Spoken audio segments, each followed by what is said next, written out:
Bonjour. Alors, aujourd'hui, nous allons parler des cicatrices de lifting. Ils êtes peut-être devant cette vidéo parce que vous vous posez la question de savoir, comme beaucoup des patientes que je vois en consultation ou beaucoup des discours que l'on peut lire sur les forums, est-ce que je dois faire un lifting ou pas? La cicatrice, est-ce qu'elle va trahir le fait que j'ai fait un lifting ou pas? Alors, c'est le sujet que nous allons aborder. Comme vous le voyez sur cet exemple, la cicatrice dans un lifting, quand la technique est bien maîtrisée, eh bien c'est simple, elle ne se voit pas. Il y a peut-être d'autres freins. Certains sont d'ordre social, le regard des autres, qu'est-ce qu'on va en penser? La difficulté, c'est que là, moi, je n'y peux rien, alors que d'un point de vue technique, c'est parfaitement maîtrisable. Et ça, je pense que vous serez d'accord avec moi, c'est très rassurant. Voici un autre exemple. Lorsque la technique, encore une fois, est maîtrisée, il n'y a pas de problème de cicatrice. Donc l'objet de cette présentation, c'est véritablement de vous montrer que lorsque la technique est maîtrisée, il est possible d'obtenir un résultat parfaitement naturel, comme illustré ici, avec une cicatrice tout à fait invisible. Alors je me présente, je suis le docteur Jacques Buys, je suis qualifié en chirurgie plastique, reconstructrice et esthétique, je suis spécialiste en chirurgie esthétique, mais j'exerce également en chirurgie plastique pédiatrique adulte à l'hôpital Necker enfants malades.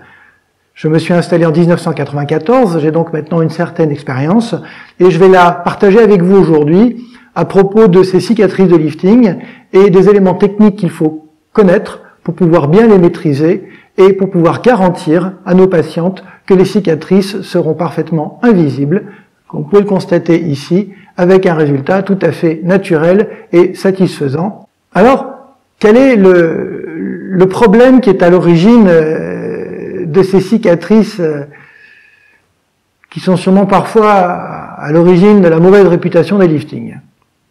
Eh bien, c'est simple. Pour certains, pour rajeunir, il faut tirer sur la peau.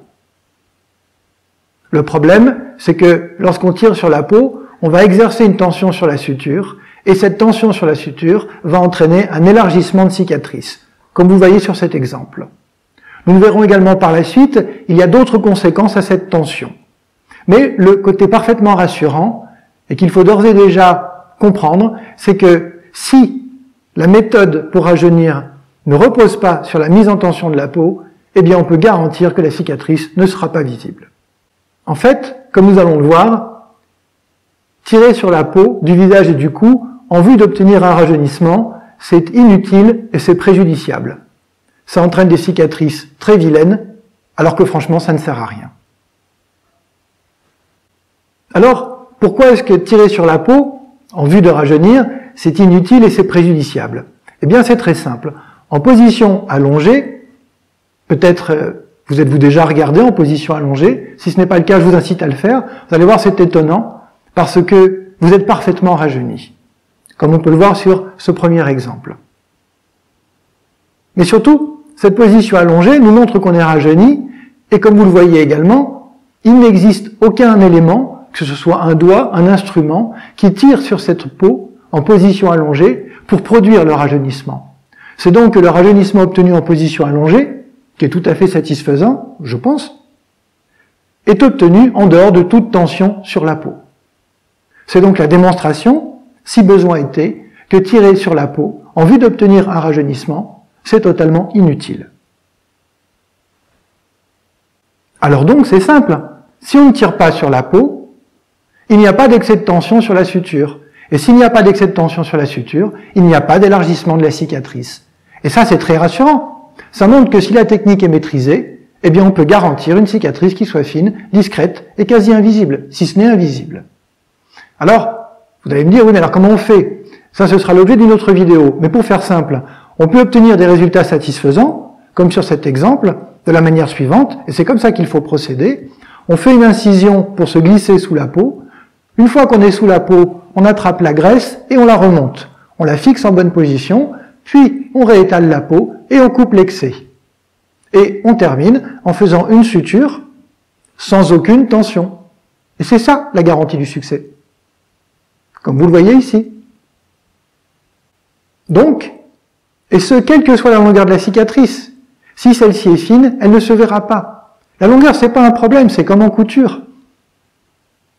peu importe la longueur des coutures, dès lors que le résultat qui est proposé est naturel et que celle-ci ne se voit pas. C'est ça qui est important. Donc obtenir des cicatrices invisibles, ça n'est pas du domaine du miraculeux, c'est juste la gestion d'une bonne technique. Et ça, encore une fois, il me semble que c'est très rassurant.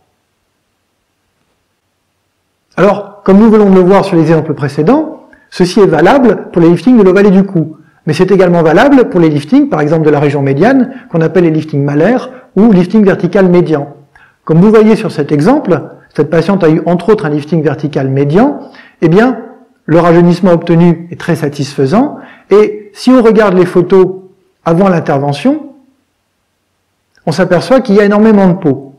Si on regarde maintenant les photos juste après l'intervention, on voit des cicatrices qui sont très visibles, mais ça c'est normal, c'est le lendemain de l'intervention. Eh bien, ces cicatrices sont très longues parce qu'il y a beaucoup de peau. Et comme en couture, on est censé aller jusqu'à la fin de l'excès pour l'enlever. Et comme on a vu que la longueur n'était pas un problème, c'est donc pas le souci. Donc sur cette photo, on voit également l'aspect de la cicatrice une dizaine de jours après. Comme vous le voyez, c'est déjà nettement mieux. Mais si maintenant on regarde quelques mois après, là c'est carrément incroyable, on ne voit plus rien. Et en fait, ça n'est pas incroyable, encore une fois, ça n'est pas miraculeux, c'est simplement parce que dans ce lifting-là, comme dans les autres, le principe est le même. Ce qui procure le rajeunissement, c'est la remontée des volumes, pas la tension sur la peau. Ce qui permet donc d'obtenir à la fin une suture qui est faite sans tension et qui, n'entraîne aucun élargissement, ni aucune modification de l'œil. Il n'y a pas de modification de la forme. Donc là, encore une fois, quel que soit le type de lifting, même principe technique, même garantie de bon résultat. Alors nous allons voir de manière assez succincte quels sont les autres éléments qu'il faut pouvoir maîtriser pour garantir des cicatrices qui soient invisibles. Et ces éléments-là, il faut que vous les entendiez dans le discours des chirurgiens lorsqu'ils vous présentent leur méthode de lifting pour vous garantir qu'effectivement ces cicatrices ne seront pas visibles. Alors, quel est le premier de ces éléments? Le premier de ces détails, mais qui n'en est pas un parce qu'il est d'importance. Eh bien, c'est la forme de la cicatrice. Comme vous voyez sur cet exemple, la cicatrice ne doit pas être linéaire. Elle doit être brisée pour que l'œil ne repère pas une direction et elle doit suivre les reliefs de manière à être la plus discrète possible. Et si cela est le cas, effectivement, comme on le voit ici, eh bien la cicatrice ne se voit pas et le lifting ne se dit pas. Si ce n'est pas le cas, comme illustré sur cette photo, eh bien c'est évident que cette ligne droite, elle saute aux yeux. Et elle signe le fait qu'il s'est passé quelque chose. Et que c'est quelque chose, a priori, c'est un lifting. Mal fait. Alors, quel est le second élément? Détail, mais qui a son importance. Comme figuré sur cette photo, il est impératif de respecter la ligne d'implantation des cheveux. C'est-à-dire que c'est une mauvaise bonne idée que de vouloir dissimuler les cicatrices dans les cheveux, parce que comme on tire pour procurer du rajeunissement, on sait qu'elles vont s'élargir, donc on se dit je vais la mettre dans les cheveux. Le problème c'est que cela entraîne systématiquement, comme observé sur cette photo, un élargissement de la zone temporale, quand il s'agit de la région temporale, parce que celle-ci va être, la ligne d'implantation va reculer. Et ça signe, encore une fois, quelque chose d'artificiel. Or, comme nous le savons maintenant, tirer sur la cicatrice n'a aucun intérêt. Par conséquent, on peut la mettre devant. Et si on maîtrise un artifice technique qui permet aux cheveux de repousser dans la cicatrice, comme c'est illustré dans le cas suivant, eh bien on se rend bien compte que finalement, la cicatrice n'est pas visible, alors qu'elle a été positionnée devant, et surtout, la ligne d'implantation des cheveux n'ayant pas été changée, ça reste parfaitement naturel. Quel est le troisième élément à maîtriser? Eh bien, il s'agit de positionner la cicatrice par rapport au petit relief que nous avons ici. On peut la mettre devant, on peut la mettre derrière ou dedans. Là encore, c'est une mauvaise bonne idée que de vouloir la mettre dedans avec l'idée qu'on va la dissimuler. Pourquoi? Comme vous voyez donc sur cette photo, les deux tracés sont possibles. Si on met la cicatrice dedans, c'est-à-dire derrière, au moment où on va venir recouvrir ce petit relief en enlevant la peau en excès, on va le recouvrir avec la peau de la joue. Or, comme vous le voyez sur cet exemple, la peau de la joue n'a pas les mêmes caractéristiques du tout que la peau de ce petit relief. Et donc, du coup, d'un point de vue visuel, ce petit relief semble maintenant annexé à la joue.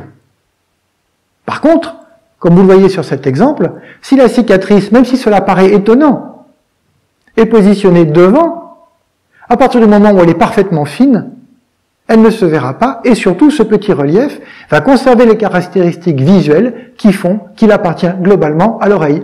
Et cela est bien démontré sur cette illustration. Un des autres éléments péjoratifs que l'on va pouvoir observer si la cicatrice est placée dedans, c'est que s'il y a de la tension, celle-ci va entraîner un enfoncement et l'avancée de ce petit relief vers l'avant. Et du coup, comme visible sur cette illustration, le conduit auditif externe va devenir visible. Et ça, c'est pas bien, parce que ça signe également qu'il s'est passé quelque chose. Enfin, dernier élément qu'il faut impérativement maîtriser, c'est le lobe de l'oreille. En effet, là encore une fois, comme illustré sur cette photo, si vous mettez de la tension sur une zone qui est molle et qui peut se déformer, elle va se déformer. Alors, à minima sur cet exemple, et de manière particulièrement visible et dramatique sur ce second. Le problème, c'est qu'en vérité, on est parti d'une situation où il y avait trop de peau, et on se retrouve avec une situation où il n'y en a plus assez. Donc du coup, ça tire. Oui, mais voilà. Maintenant, il va falloir attendre de nouveau qu'il y ait de nouveau de la peau en trop pour pouvoir repositionner ce lobe. Si on ne veut pas attendre, eh bien, il va falloir le remonter et on verra une cicatrice verticale dessous. Donc en fait, c'est quand même très rassurant de savoir que si on maîtrise les éléments techniques, eh bien, on est en droit d'obtenir les cicatrices suivantes. En effet, si la cicatrice est réalisée sans aucune tension, si son tracé est brisé, qu'il est non linéaire, si ça suit les petits reliefs, comme on l'a vu, si, contrairement à ce qu'on pense, c'est positionné devant et pas dedans, si le lobe n'est pas l'objet d'une tension, globalement, que ce soit devant, que ce soit derrière, que quelle que soit la longueur de la cicatrice, de toute manière, elle ne sera pas visible. Cela est illustré sur ces exemples. Voilà. Donc maintenant, je crois qu'on peut convenir ensemble que les cicatrices ne doivent en aucun cas être un frein à la réalisation d'un lifting. Il faut juste qu'elles soient parfaitement maîtrisées et que le lifting n'est pas un rajeunissement qui porte sur la mise en tension de la peau. On pourra aussi ainsi obtenir un résultat parfaitement naturel avec des cicatrices qui ne se voient pas. Voilà, j'espère que j'ai réussi à vous convaincre et que vous avez passé un moment agréable et que vous êtes maintenant rassurés. Alors pour celles et ceux qui souhaiteraient avoir plus d'informations, vous pouvez aller sur mon blog ou sur mon site. Vous trouverez dans la description de cette vidéo les liens utiles. Vous pouvez également regarder les autres vidéos. Je vous conseille de les regarder par ordre chronologique. Ça permet de progressivement s'immerger dans la connaissance de ces liftings. Vous pouvez également interagir, soit au niveau de ces trois solutions, soit au niveau de la page Facebook ou de la page Instagram. Vous pouvez mettre des commentaires, poser des questions, j'y répondrai bien volontiers. Vous pouvez partager si vous le souhaitez, liker, vous abonner également. Voilà, je vous en remercie.